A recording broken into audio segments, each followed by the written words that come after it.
ভরা মৌসুমে ফুলকপি চাষে কপাল পুড়ল মেহেরপুরের কৃষকদের। 1.5 থেকে 2 টাকাও হচ্ছে না বিক্রি। কৃষি বিপণন কর্মকর্তারা বলছেন, বিদেশে সবজি রপ্তানি করতে না পারলে এভাবেই লোকসান গুনতে হবে কৃষকদের। মেহেরপুর প্রতিনিধি রকিবুল আলমের রিপোর্ট, জানাচ্ছেন জুবাইর রহমান। কপি বেচা কেনা হয়েছে না, কপির কোনো লোক নেই, পার্টি নেই, খাইছে না।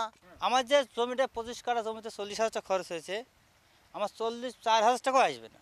নিজদের শ্রম ও ঘামে অর্জিত ফসলের ন্যায্য দাম না পেয়ে এভাবেই নিজদের হতাশার কথা জানালেন মেহেরপুরের ফুলকপি চাষিরা। এ চিত্র জেলার প্রায় সবকটি উপজেলায়। ক্রেতা না থাকায় মাঠেই নষ্ট হচ্ছে তাদের স্বপ্ন। গরু ছাগলেও কপি খাইছে না, মানে মানুষের বিপদে পড়ে গেছে একবারে। সারের দোকানে 4 লাখ থেকে 5 লাখ টাকা দিনা, এখন আমি বিপদে পড়ে গেছি। ব্যবসায়ীরা বলছেন 1 কেজি ফুলকপি উৎপাদনের খরচ হয় 8 থেকে 10 টাকা। বিঘা প্রতি 35 থেকে 40 হাজার টাকা খরচের বিপরীতে আয় হচ্ছে মাত্র 2 থেকে 3 হাজার টাকা। আমাদের কপি নিয়ে ব্যবসায়িকদের অবস্থা ভালো না। লেবার খরচ তো উঠবেই না।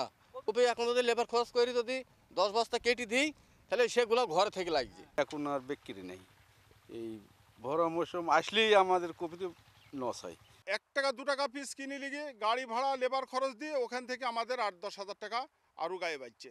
উপজেলা কৃষি বিপণন কর্মকর্তা জানান, কৃষকদের ক্ষতি পোষাতে দেশের বিভিন্ন সুপার শপের সঙ্গে যোগাযোগ করা হচ্ছে। আমাদের চাহিদার তুলনায় যেটা উদ্বুদ্ধ হবে সেটা যাতে আমরা রপ্তানি করতে পারি, সেই ব্যাপারে কৃষি বিপণন অধিদপ্তর কাজ করে যাচ্ছে। চলতি মৌসুমে মেহেরপুরের 1,500 হেক্টর জমিতে ফুলকপির আবাদ হয়। Zubair Rahman, GTV news.